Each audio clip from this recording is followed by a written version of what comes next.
Profesor Dokter izin untuk memulai ilmiah pada siang hari ini. Pada siang hari ini kita memiliki satu agenda yaitu ECOCAT yang akan dipresentasikan oleh Stase Eko dengan judul Echocardiographic Assessment of Pulmonary Hypertension, Back to Basic and Update Guideline of PSC Pulmonary Hypertension 2023. Kami persilakan kepada Stase Eko untuk memulai ECOCAT pada siang hari.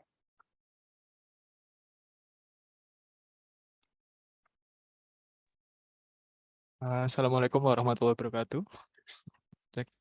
Masuk. Ya, selamat siang, Prof, dokter semuanya, dan segala rekan-rekan residen semuanya. Izinkan pada kesempatan siang hari ini, kami perwakilan dari Stase Eko akan mempresentasikan judul Eco Club pada siang hari ini, yaitu Echocardiographic Assessment of Pulmonary Hypertension, Back to Basic, dan update dari guideline ESC PH 2022 dengan pembimbing Dr. Hasanah, Dr. Chris, dan Dr. Nel.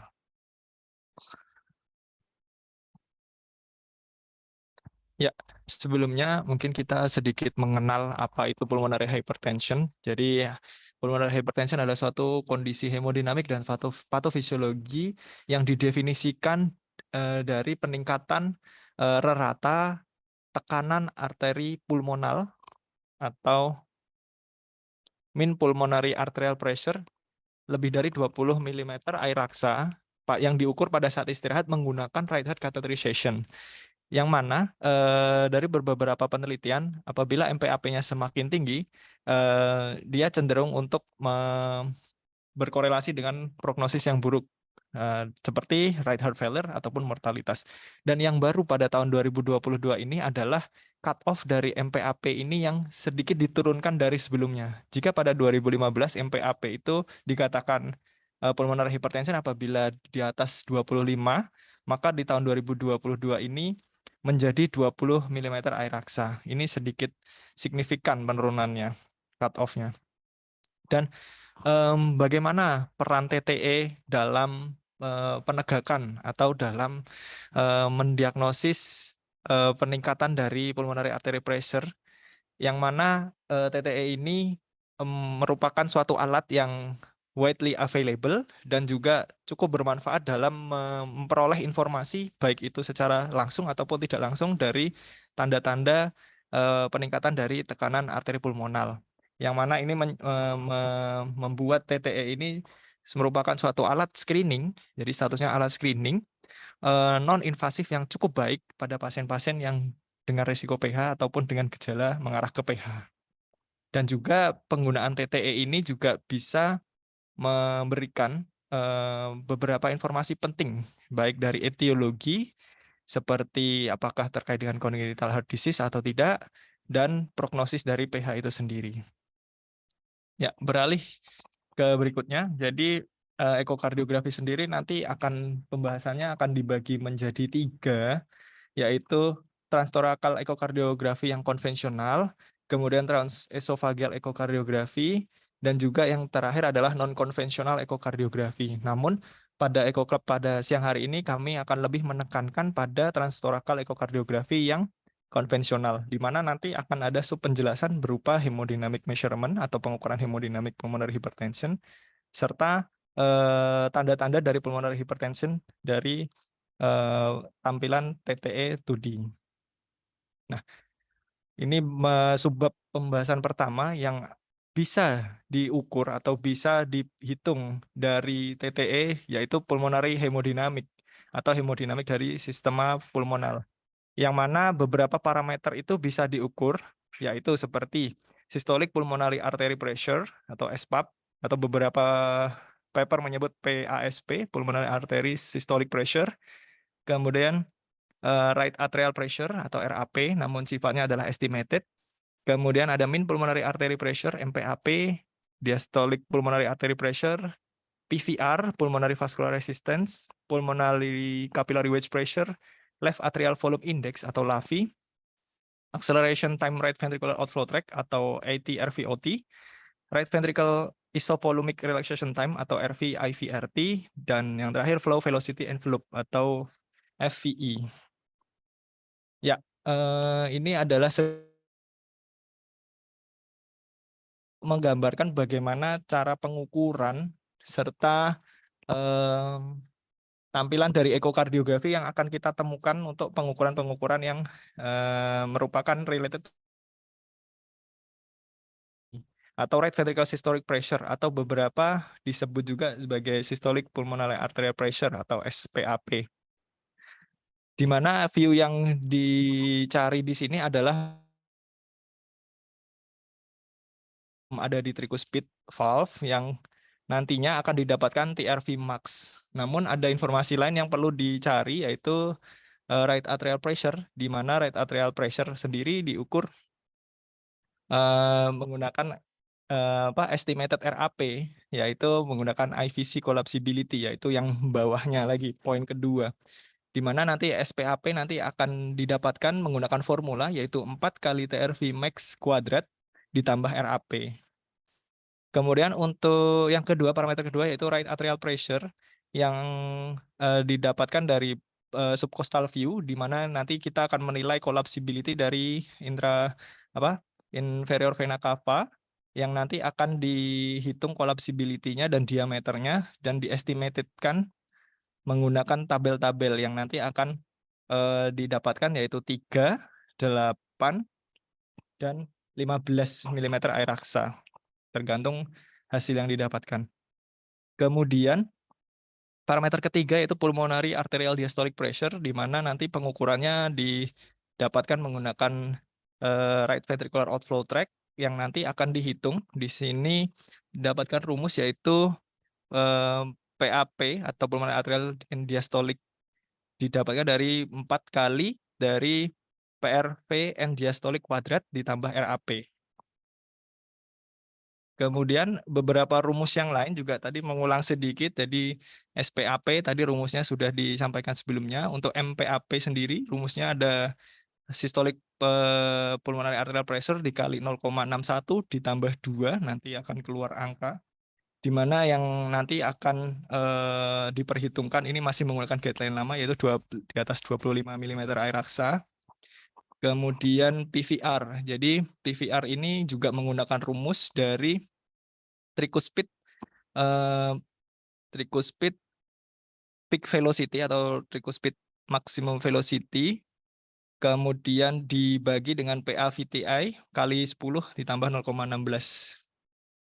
Dan nanti apabila diperkirakan di atas 3 Watts unit, nanti disebut sebagai peningkatan pulmonary vascular resistance. Kemudian ini kami ambil dari ESC 2022, yang mana setidaknya ada 12 tanda. Jadi ada 12 tanda untuk mengarahkan diagnosis kita mengarah ke pH. Yang pertama adalah dari parasternal long axis didapatkan ada pembesaran dari right ventricle, diameter right ventricle.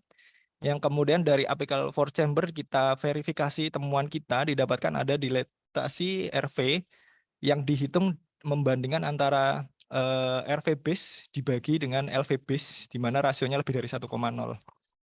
Itu termasuk dilated RV. Kemudian yang ketiga, yang ini yang juga akan sering kita temukan pada saat eyeballing, pemeriksaan eyeballing echo, itu ada D-shape LV. D-shape LV itu penampakan secara eyeballing, namun untuk kuantifikasi itu menggunakan LV eccentricity index. Jadi dihitung diameter anteroposterior dan septal lateral dibandingkan apabila lebih dari 1,1 maka disebut sebagai LVD shape. Kemudian distended inferior vena cava, RVOT acceleration time kurang dari 105 milisecond. Ini mengindikasikan adanya precapillary pH apabila ada nodes di gambaran echo. Kemudian reduce right ventricle fractional area change. Jadi diukur dengan apical four chamber, dihitung luas area RV saat end diastolik sama end sistolik. Kalau selisihnya itu kurang dari 35%, maka bisa disuspek itu adanya pH. Kemudian penurunan tapse juga apabila kurang dari 18 mm dari M-mode, apical four chamber, kurang dari 18 merupakan sign of pH. Kemudian decrease peak systolic, velocity of tricuspid annulus kurang dari 9,5 cm per sekon. Kemudian tanda yang berikutnya adalah dilatasi RA lebih dari 18 cm persegi. Kemudian ada TRV, ini yang tanda yang paling menjadi salah satu highlight, yaitu lebih dari 2,8 meter per sekon. Kemudian estimated SPAP, yaitu tadi rumusnya tadi TVG plus estimated RAP. Apabila rumusnya nanti apabila di atas parameter tertentu nanti akan dikatakan pH. Dan yang terakhir adalah ditemukan adanya pericardial effusion yang merupakan salah satu tanda dan juga beberapa paper menyebutkan related terhadap prognosis dari pH itu sendiri. Semakin dia ditemukan adanya pulmonary effusion, maka korelasi untuk poor prognosisnya juga akan tinggi. Nah, ini kita bahas satu persatu tanda-tanda tersebut. Salah satu tanda yang namun tidak disampaikan di ESC guideline yaitu adalah RV hipertrofi. RV hipertrofi ini diperoleh dari subcostal view 4 chamber dengan fokus di RV dan didapatkan adanya RV wall thickness lebih dari 55 mm. Ini menandakan adanya suatu mekanisme kompensasi dari RV terhadap tekanan pulmonary arterial pressure yang tinggi, yaitu hipertrofi. Kemudian RV dilatasi tadi sudah dibahas, namun ada beberapa detailing lagi terhadap pengukurannya, yaitu menggunakan diameter base, mid level, serta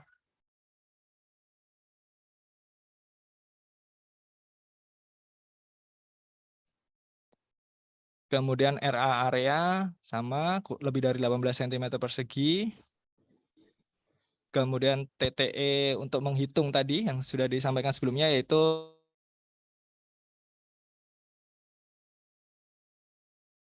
anteroposterior dibagi septolateral, yaitu lebih dari 1,1. Kemudian pericardial effusion, yaitu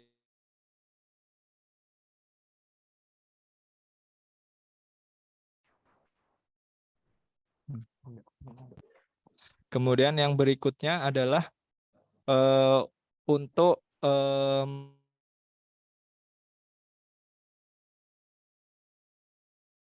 menggunakan peak atau TRV, yaitu cut-off-nya 2,8 meter per sekon.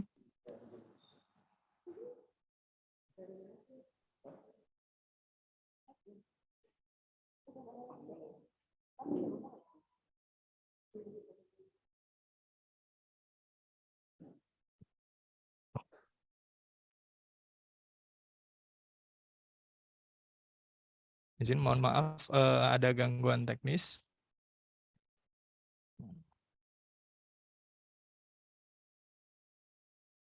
Udah, cek apakah suara saya bisa terdengar. Oke. Ya, izin kami lanjutkan untuk pembahasan berikutnya, yaitu terkait dengan penentuan probabilitas pH menggunakan TR velocity, yang mana cut-off-nya masih sama dari ESC 2015 juga sama, 2,8 meter per sekon, di mana cut-off-nya akan ada 3, 2,8, kurang dari sama dengan 2,8, 2,9 sampai 3,4, dan lebih dari 3,4. Apabila masuk dalam kriteria masing-masing dan ditambah dengan adanya pH sign, maka level dari probability-nya akan meningkat seperti itu. Jadi misalnya TRV kita dapatkan di kisaran 3,2 meter per sekon, namun ada dua tanda pH seperti LVD shape, kemudian ada RA dilatasi, maka pH probability-nya akan menjadi pH probability height seperti itu, dan kemudian akan di screening risk factor serta kondisi yang berkaitan untuk terjadinya PAH, misalnya ada congenital heart disease, lalu apabila ada indikasi maka dilakukan further intervention yaitu RHC. Nah, inilah yang mungkin akan sedikit dibahas dan ditekankan dalam update 2022 dibandingkan 2015. Kriterianya ada penambahan. Jadi tanda dari ekokardiografi yang sugestif dari pulmonary hypertension ditambah ada 2 parameter. Yang pertama adalah TAPSE per systolic pulmonary arterial pressure ratio. Apabila kurang dari 0,55 mm per milimeter air raksa, maka masuk dalam suggestive sign dari pH. Kemudian apabila pulmonary arterial diameter lebih dari aortic root diameter, maka juga masuk dalam echocardiographic signs dari pulmonary hypertension. Nah, apa itu TAPSE per systolic pulmonary arterial pressure ratio? Jadi di sini ada parameter baru yang dimasukkan oleh ESC di 2022, yaitu adalah TAPSE dan SPAP rasio adalah suatu rasio yang menggambarkan antara right ventricle dan pulmonary artery coupling yang diukur menghubungkan antara RV contractility yang dihitung dengan TAPSE dan RV afterload yang dihitung dengan SPAP.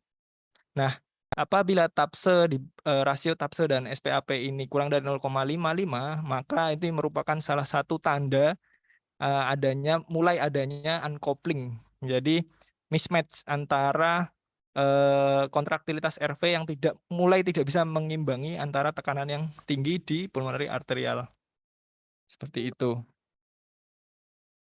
Dan bagian di sebelah kanan ini adalah suatu fenomena gunung es yang terjadi pada pasien-pasien dengan PAH, di mana awal terjadi adalah chronic RV afterload increase yang ditemukan adanya peningkatan PVR dengan anatomical remodeling dan penyempitan dari pulmonary vessel yang kemudian akan dikompensasi mulanya dengan peningkatan kontraktilitas RV dan RV hipertrofi, namun lambat laun RV tidak mampu mengimbangi tekanan yang besar di PAP sehingga RV sendiri mulai membesar, HR-nya meningkat untuk mengimbangi CO, serta terjadi mismatch. Yang inilah yang disebut sebagai RV-PA uncoupling, yang kemudian leads to RV dysfunction.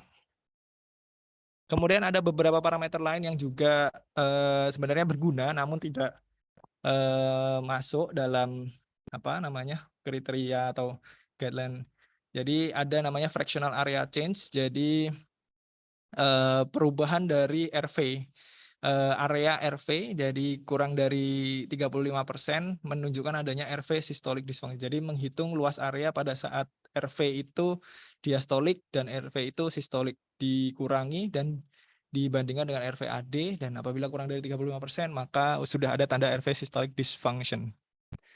Myocardial Performance Index juga beberapa guideline menyebutkan untuk menggunakan Myocardial Performance Index, di mana dia menghitung global RV performance yang dihitung dari isovolumic contraction time dan isovolumic relaxation time, serta ejection time interval dengan menggunakan tisu Doppler. Apabila RIMP lebih dari 0,43, maka RV dikatakan ada terjadi RV dysfunction. Kemudian speckle tracking juga menjadi satu bahasan menarik berikutnya dalam menentukan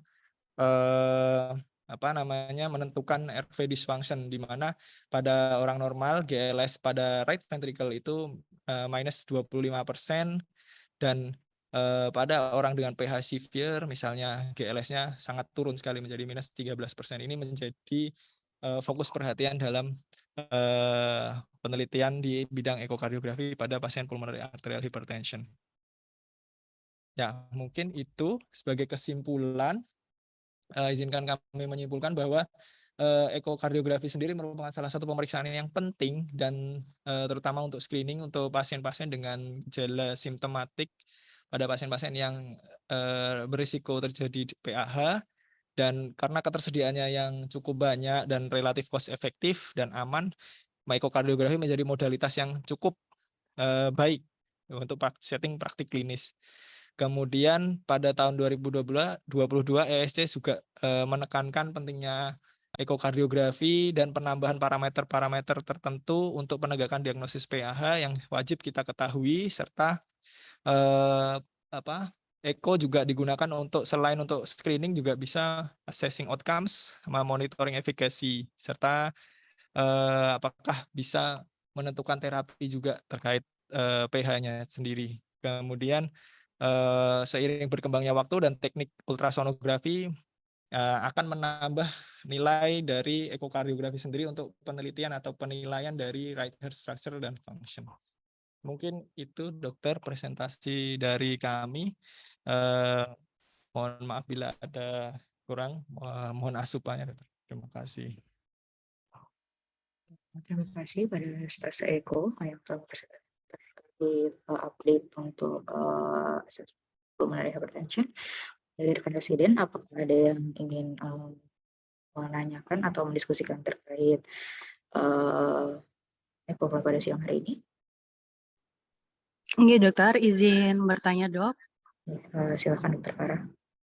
Iya dokter, sebelumnya terima kasih untuk dokter Doni dan Stase Eko atas update untuk mengenai pH dari guideline ASC 2022 ini. Mungkin ada beberapa hal yang ingin kami diskusikan dokter. Yang pertama tadi di guideline ASC 2022 itu terdapat salah satu sign of pH, tambahan sign of pH. Salah satunya adalah dari ukuran diameter PA yang lebih dari aortic root gitu dokter. Nah itu aortic root yang sebelah mana gitu dok yang dijadikan yang dihitung apakah dia sinus falsafanya atau STJ-nya atau AOA-nya itu yang sebelah mana. Lalu untuk diskusi kami yang kedua, mungkin tadi disebutkan bahwa pada pasien PAH dengan efusi perikard itu memiliki prognosis yang lebih buruk. Itu seperti apa nih dok untuk penjelasannya?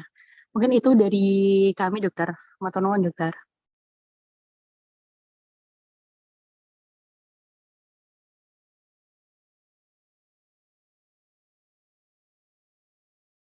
Terima kasih Dokter Farah atas pertanyaannya.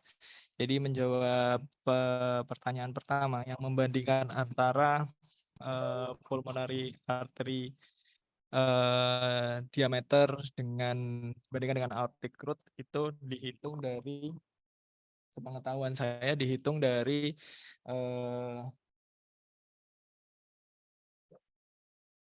aortic root-nya diacu dari aortic yang root-nya, sinus falsafanya. Yaitu apabila diameternya lebih, maka atau maksudnya dari pulmonary artery lebih dari diameter dari sinus falsafa, maka bisa disebut dia mulai mengarah ke pH. Mungkin mohon izin koreksinya. Kemudian yang menjawab pertanyaan kedua terkait dengan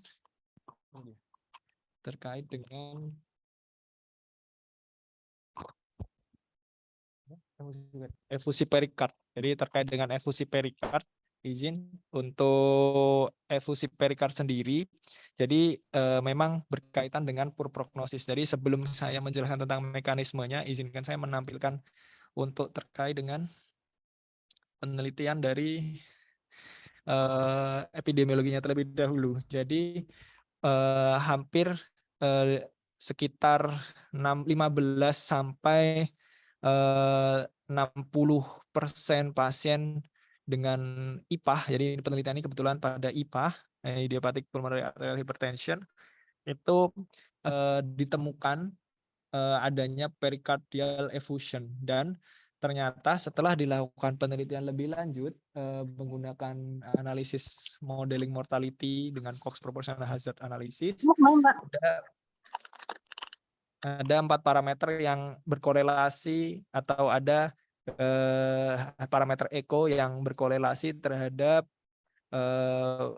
outcome yang buruk yang di highlight di dalam penelitian ini. Yang pertama adalah severitas TR, kemudian ada pulmonary pericardial effusion serta MPI, myocardial performance index.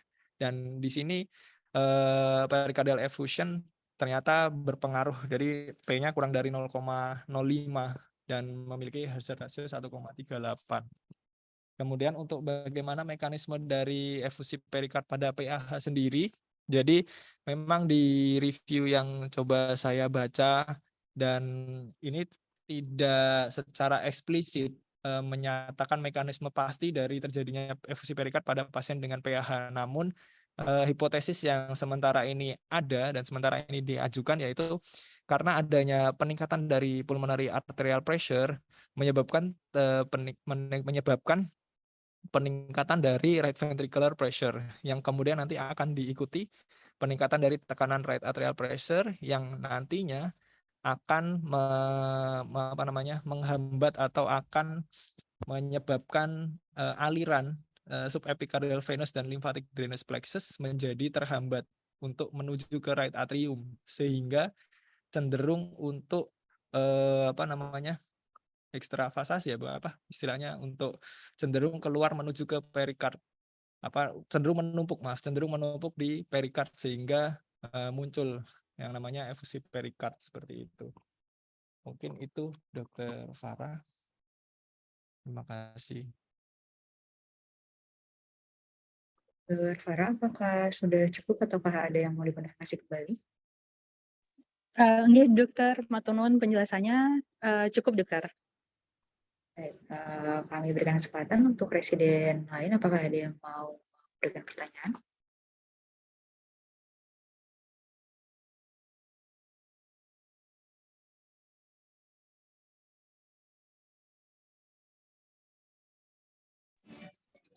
Selamat siang Dokter Evika, Nuhun sewu dengan Agi, Dok, izin bertanya. Ya dokter, silakan dokter.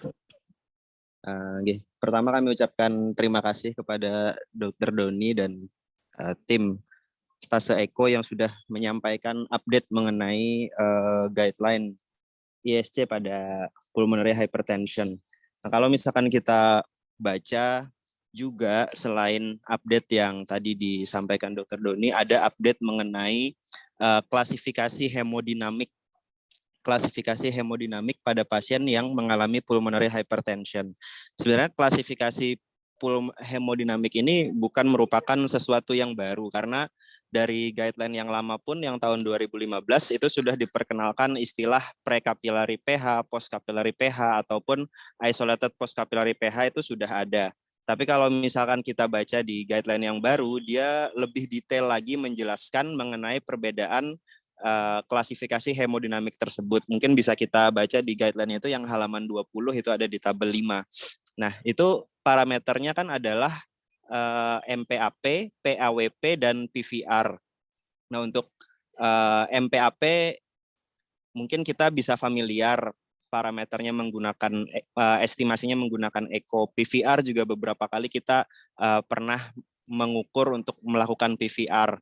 Kalau yang menjadi pertanyaan saya mungkin adalah untuk parameter PAWP, itu apakah bisa kita hitung atau kita estimasi menggunakan echo.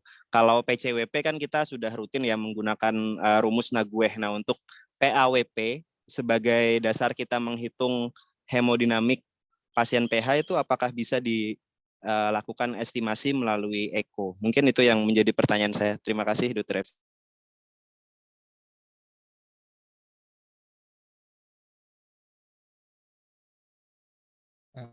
Terima kasih Dokter Agi.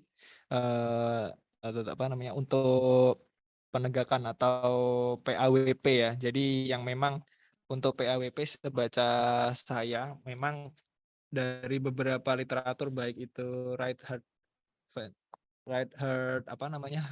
echocardiografi assessment, kemudian terkait dengan PAH, untuk PAWP ini memang tidak banyak disinggung atau bahkan tidak ada disinggung untuk terkait dengan perhitungannya, sehingga terkait dengan estimation dari ekokardiografi juga sangat minim.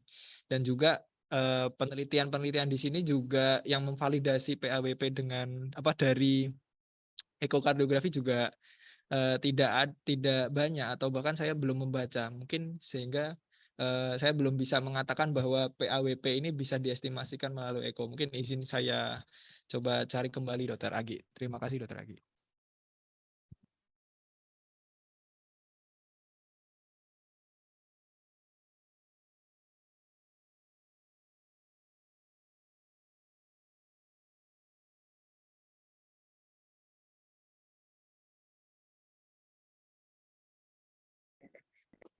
Mungkin dari Dokter Agi, apakah ada yang mau dikonfirmasi kembali, Dokter? Cukup, Dok. Nanti kita pelajari ulang bersama-sama lagi.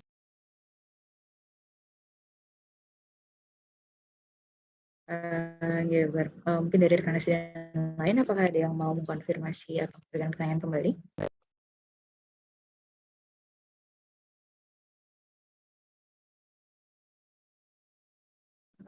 Jika tidak ada, mungkin kami berikan kesempatan untuk pembimbing kepada Dokter Rel. Kami persilahkan, Dokter. Dan Dokter Chris. Dan Iya. dengan Dokter Chris nggak, Dokter? Ya, ada Dokter Chris. Nanti gongnya Dokter Chris. Ya, terima kasih Dokter Doni. Nah, ya, kemarin kita ngobrol-ngobrol dikit ya. Jadi memang ini suatu hal yang ini memang suatu hal yang baru. Bahkan saya tak pakai anu gitu. Pakai apa? Headset. Bentar, tak masang headset bentar.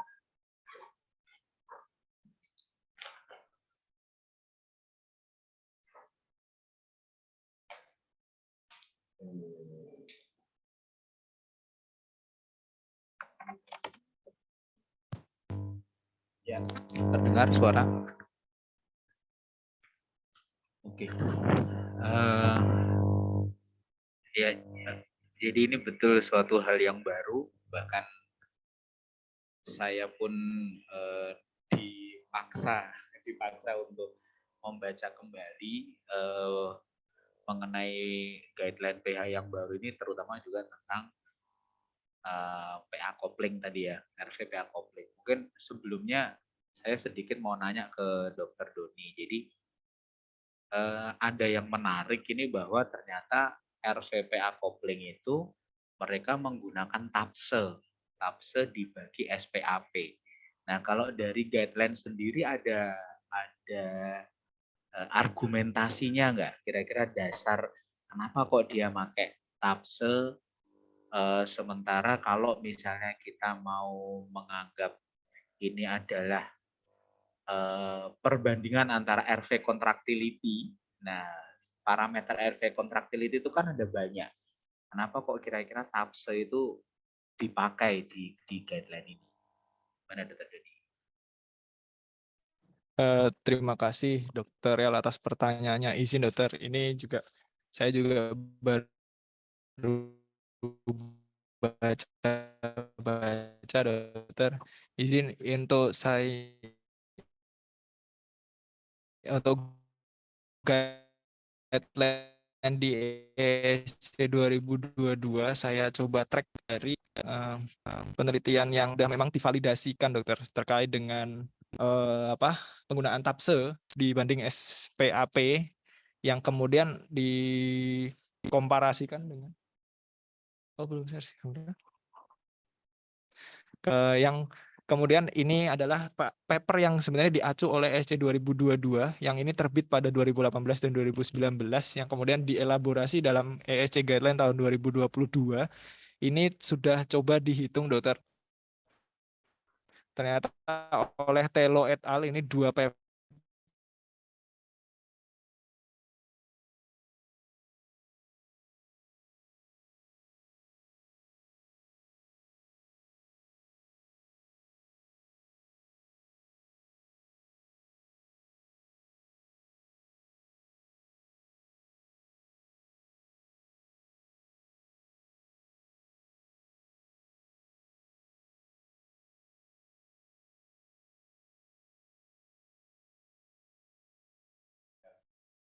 Hilang ya sambungannya? Oke, Dokter, ngapunten hilang, Dokter. Sedang kami perbaiki, Dokter.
Oh, cek apakah suara saya sudah terdengar.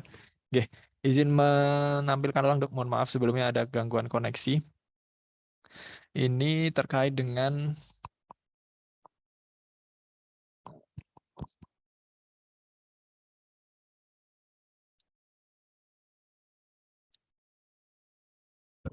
pertanyaan dari Dr. Real tadi yang kenapa kok dipilih parameter TAPSE per SPAP dibandingkan dengan parameter RV function yang lain, jadi karena ternyata dari ESC 2022 ini sudah melakukan pengsitasian, jadi mensitasi penelitian yang sudah cukup fenomenal ya di tahun 2018 dan 2019 oleh Telo et al. Ini yang telah menguji validasi rasio dari TAPSE per SPAP dibandingkan dengan gold standarnya yaitu RHC, yaitu dari elastic artery, dan itu ternyata menunjukkan hasil yang cukup reliable dengan penelitian tersebut, yang dimana dalam penelitian ini memang cut off-nya cukup rendah, jadi 0,31,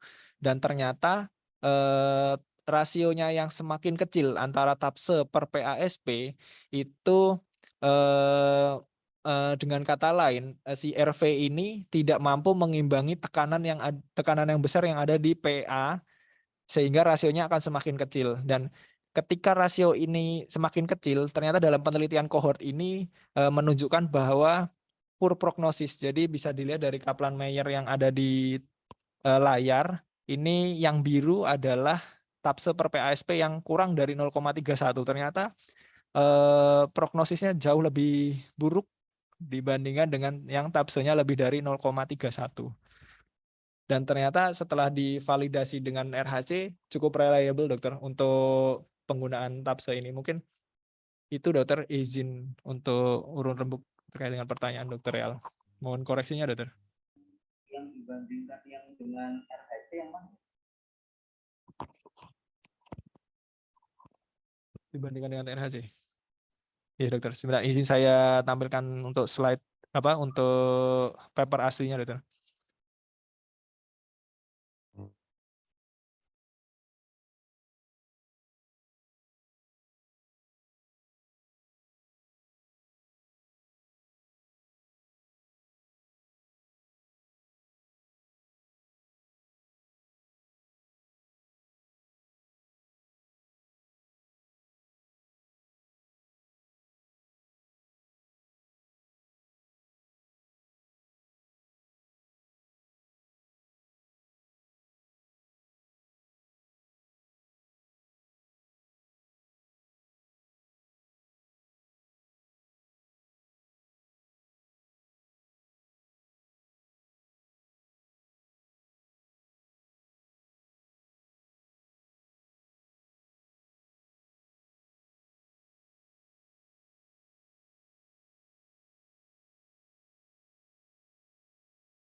Dokter, izin untuk yang terkait dengan pembandingan dengan SPAP yang TAPSE dan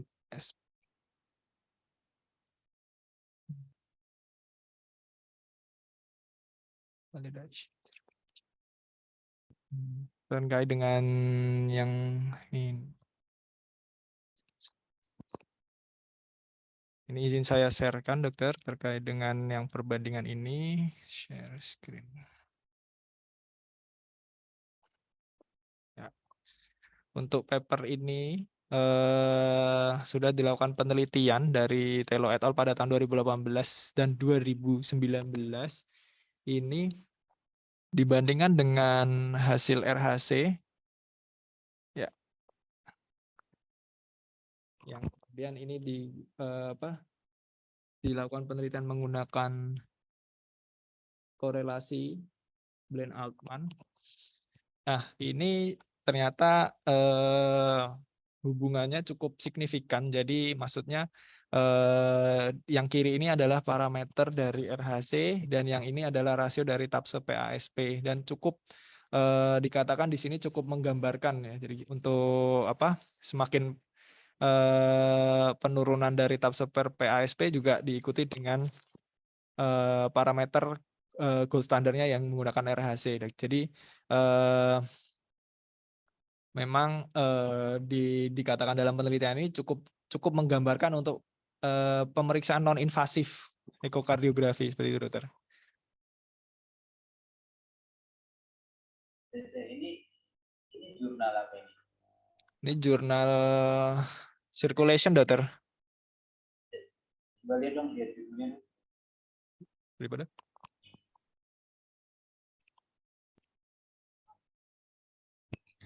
Coordination of the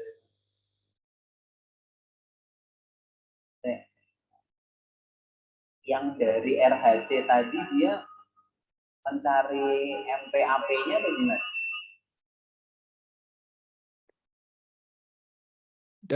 untuk RHC dia menghitung untuk RV arterial couplingnya menggunakan ES per EA, dokter. Nah, coba dilihat ke bawah ES per EA itu apa?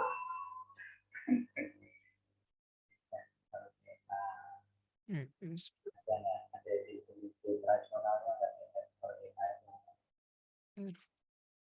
Ini, dokter, end-systolic dan arterial elastance dari hasil RHC, dokter.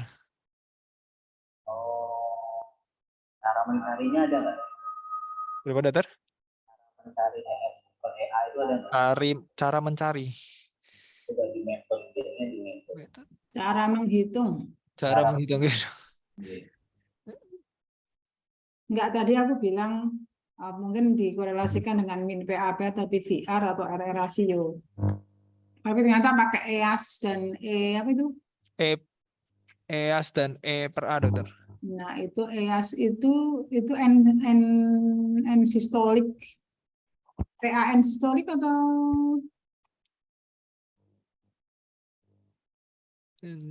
nah, ini nanti mesti dicari di metodenya nih, di metodenya. We evaluate the relationship of this surrogate with invasive pressure volume loop derive EAS per A. Itu nanti mungkin dicari lagi ininya. Itu mesti nanti apa namanya cara penghitungannya. Hitungannya ya, dok. Kalau kita mau menghitung kan, saya berpikirnya pakai min PAP ya. Min PAP kan makin tinggi, pH-nya kan makin tinggi, PVR juga makin tinggi, jadi berbanding terbalik pikiran saya tadi, tapi bukan pakai ES per EA itu. Nah, itu nanti kita tidak familiar dengan apa namanya angka ini ya. Apa namanya penghitungan dengan itu tadi apa namanya sistolik dan arterial apa namanya elastans tadi loh. Ya, dok, ini untuk bagannya, dok. Tapi nggak tahu untuk mengukur. Ini ES is the slope of the end systolic pressure volume relation as measure of RV contractility. And EA is a measure of arterial load. Wah, ini fisika banget ya. Coba kita lihat itu apa itu ya? Gambar apa itu? Right ventricle pressure. Oh, pakai right ventricle volume. Terus ini agak rumit ya kayaknya ya. Ini jurnal yang sama atau beda, Dokter Doni? Ini berbeda, dok. Ini penjelasan terkait ya? dengan Iya. berbedanya. Ya, nanti tolong dikirim ya. Ya, dokter. Siap, dokter. Ya, aku juga minta. Nah, ini tadi aku ngobrol sama dokter Grace kan, yang menarik itu kenapa kok nafsu gitu. Karena yang melahirkan FNAC ada, FPI ada. Nah tadi di beberapa hasil penelitian ini di bawah kelihatannya ada yang dibandingin tuh. Ada yang nyari FAC, ada yang FPI. Coba di jurnal ini, ayo kali ini kamu turunin ke bawah deh. Yang pas tadi kamu nunjukin paper MS. Nah itu kan ada FAC, baik yang PHP dan lain-lain yang mungkin dari situ akhirnya Yang mereka paling berani signifikan itu. ngomong, mereka berani ngomong bahwa TAPSE itu cukup bisa cukup reliable lah, cukup bisa dipakai sebagai apa namanya untuk PA kompetisi. Cuman ya jadi ini kemarin juga ada sama apa outline-nya dia juga, jadi sebaliknya ini masih bisa menjadi lahan ya,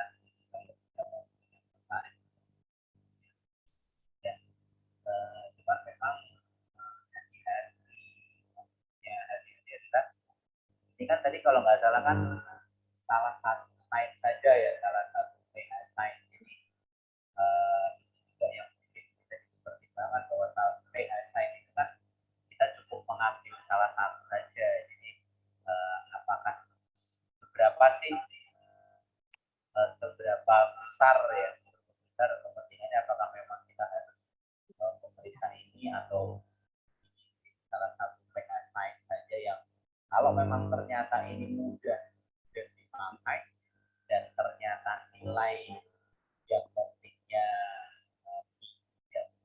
kita tidak bisa memakai atau melakukan pemeriksaan ini.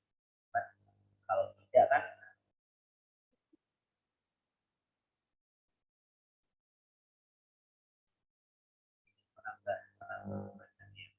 nah ya sudah ya jadi bahkan kayak konflik kita TAPSE masih sudah ada, kemudian TVG ada, ERAP juga selalu ada. Jadi sebenarnya kita hasil ECO kita pun bahkan kita tidak bisa menilai konflik. Kalau memang PA konflik ini makna dia konflik, makna dia menyebabkan produktifnya baik, ya ini akan sangat-sangat bisa kita pakai. Seperti halnya tadi kan TAPSE, ada FAC, ada FPI, ada ILS dan lain-lain, tetapi yang paling penting TAPSE. Ya udah kita pakai TAPSE. Kenapa kok pakai TAPSE? Ya kita punya dasar penelitian ini bahwa ternyata TAPSE itu tidak inferior dibandingkan yang lain. Mungkin bisa menjadi catatan ya menarik ya. Jadi saya itu ada tambahan dari Dr. Chris. Ya, terima kasih Dr. Ria. Terima kasih juga Dr. Doni sudah menyampaikan tentang guidelines terbaru ya, PH yang mungkin baru di launch 2 minggu yang lalu ya. Suaraku kedengaran ya? Ya. Ya, ada beberapa hal yang baru ya dari guidelines PH ESC.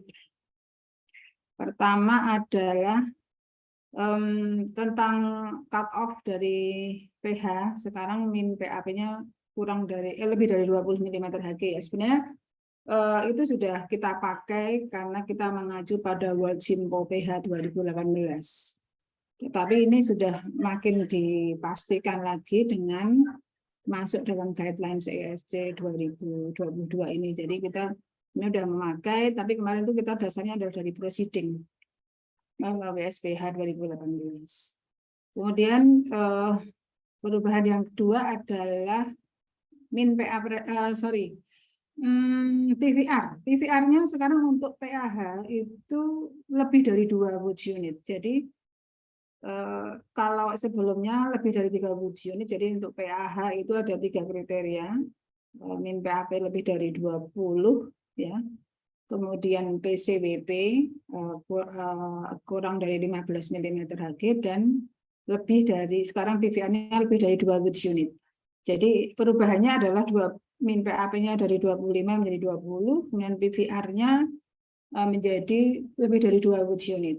Ya, jadi sehingga penegakan diagnosis PAH sekarang menjadi lebih lebih awal, jadi tidak menunggu PVR-nya lebih dari 3 Watts unit dulu, tapi lebih dari 2 Watts unit. Ini sudah kita diagnosis sebagai PAH.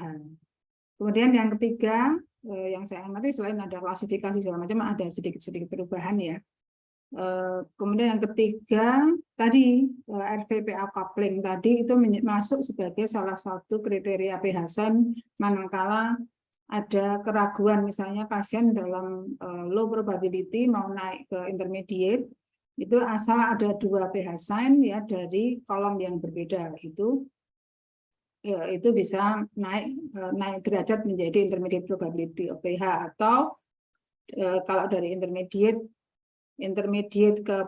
ke high probe itu kalau misalnya TR velocity-nya antara 2,8 sampai 3,4, tetapi ada 2 pH-SEM dari kolom yang berbeda, maka ini dia akan naik derajat menjadi high probe pH. Nah, ini tambahannya adalah itu, dan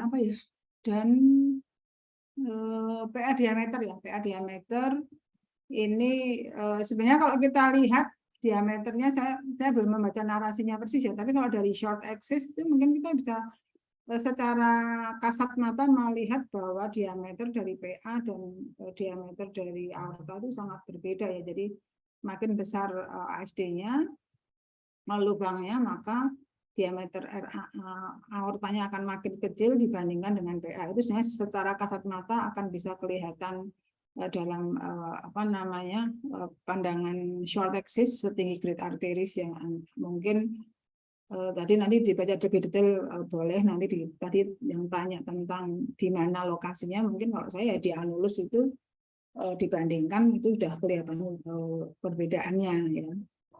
Kemudian kemudian dalam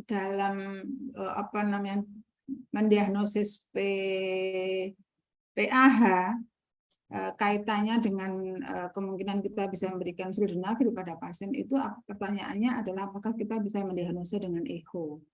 Nah, dalam formularium itu disebutkan bahwa penegakan PAH itu bisa dengan echo, bisa dengan right heart cath. Ya, saya kira kalau di Sarjito kita sudah sepakat bahwa kita standar good standard RHC untuk penegakan PAH sudah kita gunakan secara rutin ya.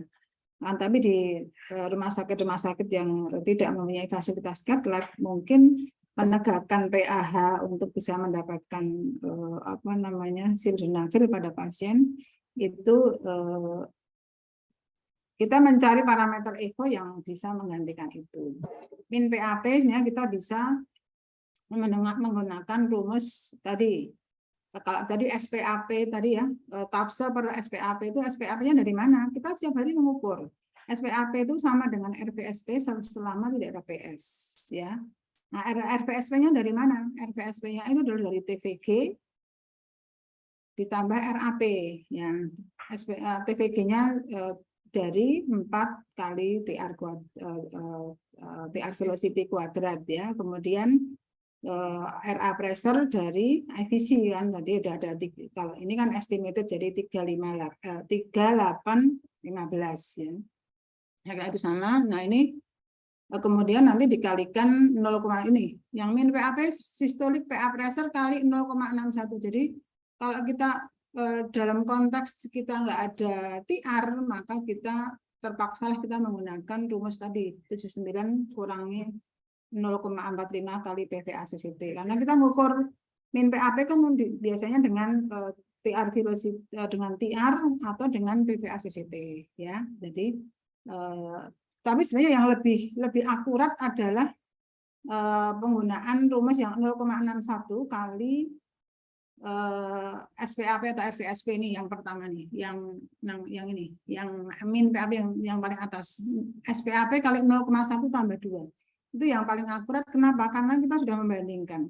Jadi RVSP yang kita hitung dengan echo itu kita bandingkan dengan RVSP by RHC itu sama.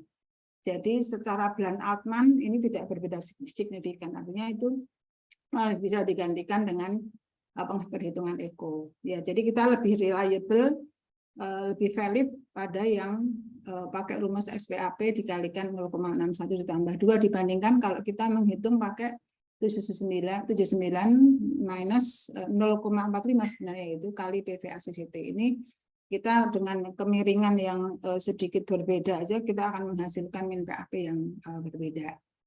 Itu. Kemudian PVR ya, PVR ini sejauh ini guidelines masih menggunakan ini ya, ini nih. PVR ini pakai Abbas nih yang bawah ini. Nah, dulu Dr. Lidwina itu sudah meneliti tentang apa namanya, apakah penghitungan PVR by Abbas ini rumus Abbas ini apakah sama dengan apa namanya dengan perhitungan PVR by CAT. Ya, ternyata penghitungan PVR by echo pakai rumus Abbas ini hanya sensitif pada PVR kurang dari 3 Watts unit by RHC. Selebih dari 3 Watts unit itu hasilnya udah jauh berbeda. Jadi Blunt Altman-nya berbeda signifikan. Artinya apa? Sekarang kalau kita terapkan pada pasien-pasien kita dengan diagnosis PAH yang sudah turun, sekarang PVR 2 ini sudah dibilang PAH, sebenarnya pakai echo pun kalau sejauh dia PVR-nya lebih dari 2, ini sudah bisa kita anggap, bisa ambil sebagai kriteria PVR menggantikan PVR by CAT. Artinya kita tidak perlu setiap saat dalam bulan sekali harus meng-RHC untuk mengevaluasi pasiennya masih PAH atau enggak. Tapi cukup dengan echo saya kira. Kemudian satu lagi PVR sudah, min PAP sudah, kemudian wedge. Ya, wedge pressure tadi Dr. Agi nanya ya tentang PAWP. Sejauh yang saya tahu nanti mungkin tercari ya. PAWP dan PCWP itu sama. Pulmonary artery wedge pressure dan pulmonary capillary wedge pressure itu lokasinya menurut saya sih sama ya, nanti kalau saya salah ya nanti dibetulkan. Jadi PCWP dengan echo bisa enggak? Jadi sejauh ini ada rumus yang bisa kita pakai, kita lihat sebenarnya lihat dari E per E aksen, E per E prime ya. Jadi kalau kurang dari 15 itu berarti dia prekapiller. Jadi artinya sebenarnya kita bisa mendiagnosis PAH dengan perubahan kriteria dari PAH ini dengan dalam guidelines yang terbaru ini sebenarnya kita cukup percaya diri ya dengan penggunaan rumus-rumus echo ini. Kemudian tadi pertanyaan tentang efusi perikard tadi, memang ada 2 dalam stratifikasi pH, ada 2 parameter echo yang dipakai, yaitu ada tidaknya efusi perikard dan yang satu RA area lebih dari 16 ya. Nah itu apa namanya, kenapa terjadi efusi perikard? Saya kira penjelasan dari Dr. Doni tadi sudah betul ya. Jadi terjadi suatu peningkatan tekanan hidrostatik ya, apa namanya RA dan RV-nya meningkat pada pasien PH sehingga dia akan osing ya, osing atau merembes dari RA, dinding RA kan tipis ya. Jadi dia mungkin merembes dari dinding RA itu karena ada perbedaan tekanan hidrostatik yang di kavum perikard lebih rendah, maka dia akan merembes dan masuk ke efusi perikard. Dan manakala tekanan di RA itu sudah begitu tingginya, itu akan menyebabkan efusi perikard. Berarti secara tidak langsung kalau sudah ada efusi perikard, berarti tekanan di RA itu sangat tinggi. Karena kita menggunakan echo itu kan asumsi, itu estimated. Jadi hanya 3, 8, dan 15. Jadi sebenarnya kita tidak bisa mengukur langsung RA pressure itu. Yang bisa kita lakukan, yang bisa dilakukan adalah pengukuran dengan right heart cath, itu bisa dapat angka 3, 4, 5, 6 dan sebagainya, 20 dan sebagainya, tapi tidak hanya 3, 8 dan 15. Saya kira tambahan dari saya itu. Nah, itu tentang pertanyaan Dr. Real tadi, Nah, jurnal yang sudah saya upload itu kan jurnalnya Dr. Prima waktu itu, waktu Stasa Eko, itu yang menginspirasi Dr. Dea untuk penelitian akhirnya. Tapi jurnalnya Dr. Prima itu adalah pada pasien gagal jantung. Nah, ini kita mau cobakan pada pasien ASD. Kita akan menghitung, Dr. Dea akan menghitung RVPA coupling ya, dengan TAPSE per SPAP nanti dibandingkan dengan pH atau min PAP PVR pada dari data right target. Saya kira sebenarnya ada beberapa rumus yang sudah dicoba-coba dalam jurnal yang saya munculkan tadi di WA Group, kemudian juga yang Dr. Doni tadi yang 2018, yang punya saya itu 2020. Itu sebenarnya mereka mencoba-coba beberapa rumus, tapi ternyata yang paling bagus tes. Oke, jelas dokter. Nah, yang paling bagus adalah rumus tadi, TAPSE per SPAP tadi, sehingga mungkin atas dasar itulah dari beberapa jurnal, kemudian dipakailah TAPSE per SPAP itu yang mempunyai odds ratio yang paling tinggi ya dibandingkan yang rumus-rumus yang lain. Jadi saya kira pentingnya kita mempublikasikan penelitian kita itu artinya bisa jadi nanti publikasi kita bisa dipakai juga, jangan kecil hati nanti masuk di guideline ESC ya, masuk ke guideline ESC siapa tahu gitu ya. Oke, saya kira itu dari saya. Terima kasih sekali lagi dan semoga ini bermanfaat. Selamat siang. Matur nuwun Dokter Kris dan Dokter Rea, izin untuk menutup kesempatan ilmiah pada kesempatan hari ini ya Dokter. Ya. Semoga bermanfaat untuk kita semua. Terima kasih kepada Stasa Eko yang telah mempresentasikan Eko pada siang hari ini. Izin untuk kami tutup ilmiah pada siang hari ini. Assalamualaikum warahmatullahi wabarakatuh. Siang dokter. Terima kasih dokter.